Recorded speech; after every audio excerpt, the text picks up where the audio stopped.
Did I just witness a pig destroy red and gray demons?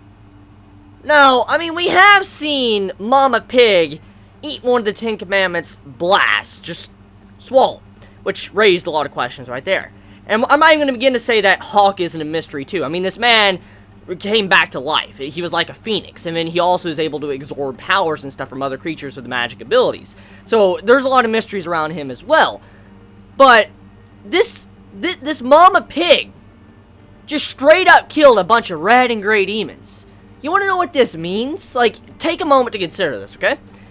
Mama Pig could have killed Hendrickson, probably. Like, when Hendrickson got the gray demon inside of him, first half of Taizai, Mama Pig could have probably killed his ass. What the fuck? Like, what the fuck? Like, what? Like, I mean, okay, like I said, it's not like this came out of nowhere. We know there's been a lot of mysteries around the pigs. Like, we both, for all of us know this. Like, all of us know that the pigs have these mystery abilities behind them and why they're so strong, but damn! Just to see how Mama Pig could have soloed the first half of Taizai, it just raises questions like, what the fuck? So, it kind of explains why Meliodas decided to pick Mama Pig as his, entire Boar's Hat location with his restaurant and his bar.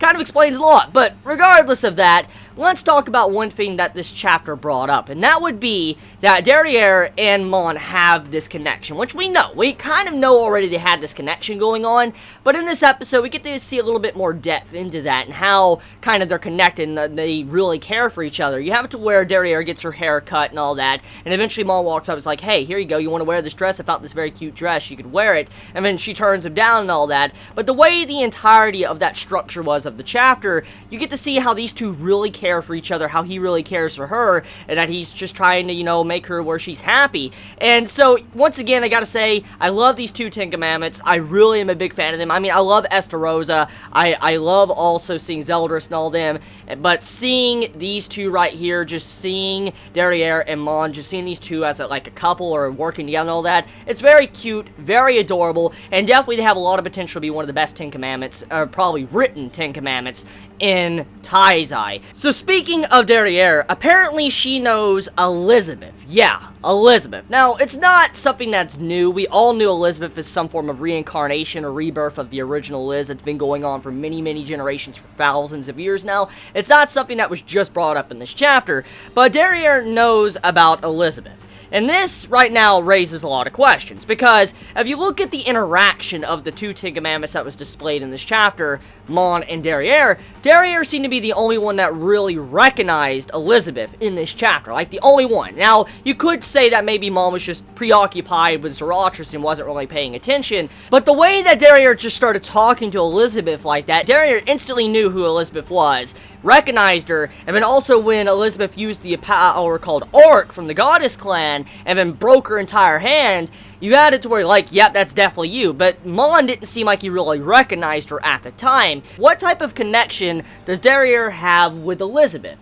And what really happened in the past with these two characters? So Elizabeth is starting to gain the potential to actually damage demons. She's able to actually be someone in the middle of combat, which I'm a big fan of, because one of the things I don't like about normal shonens is when you constantly have a damsel in distress that can't really do much. And granted, you could say Elizabeth was a damsel in distress in this, chapter of Taizai, but at the very least she was able to slightly defend herself and not be completely pointless in the chapter. And also, with the connection between Derriere and Elizabeth, it raises a question with maybe, what if Elizabeth is one of the Great Four Angels? As we know, with the last week's chapter, when, the introduction of, the Goddess Clan, getting to see the Goddess Clan for the first time, it raised questions. We knew that there was some form of very strong angels, one of the four great angels. If they would have been there, they could have possibly have really destroyed Derriere and Mon and kicked their fucking ass. So when you think about it like that, what if Elizabeth is some form of reincarnation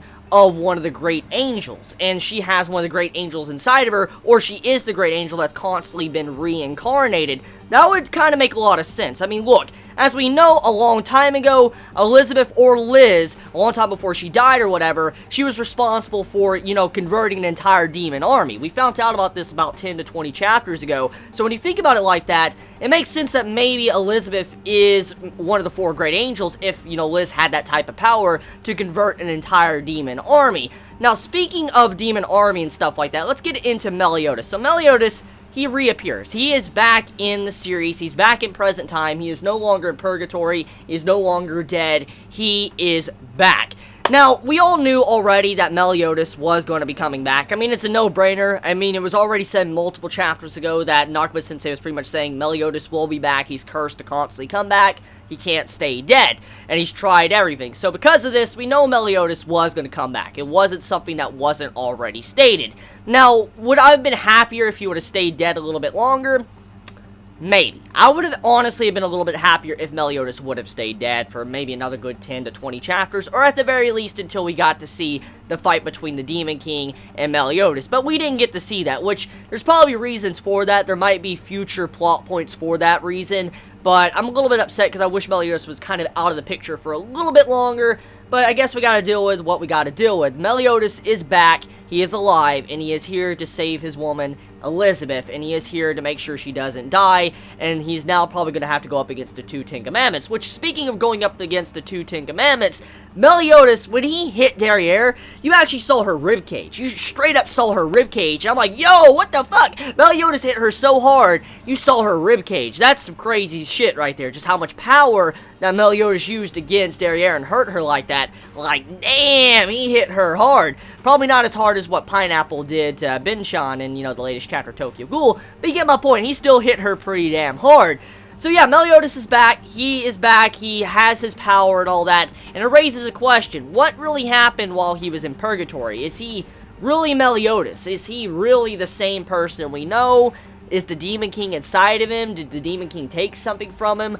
What is really going on? Because one of the questions I have right now, as we know, is the Demon King was going to do some stuff to Meliodas, and now that Meliodas is back, is Meliodas different anyway? I mean, he seems the same old Meliodas, the way he was, you know, acting at the end of the chapter, but what if he's a little bit different? What if something else happens that we don't expect? Or what if something down the road, something happens to where he has to do something that we normally wouldn't see Meliodas ever do? I could see something like that happen because of the setup with his, you know, father, the Demon King. So I can't wait to see what's going to happen next. Cannot wait to see how it's going to go down, how Meliodas is going to get out of this situation with the 10 Commandments. It was a very good chapter. Can't wait to see what happens next. You all have a wonderful day or night wherever you live. Please be safe. Chibi out.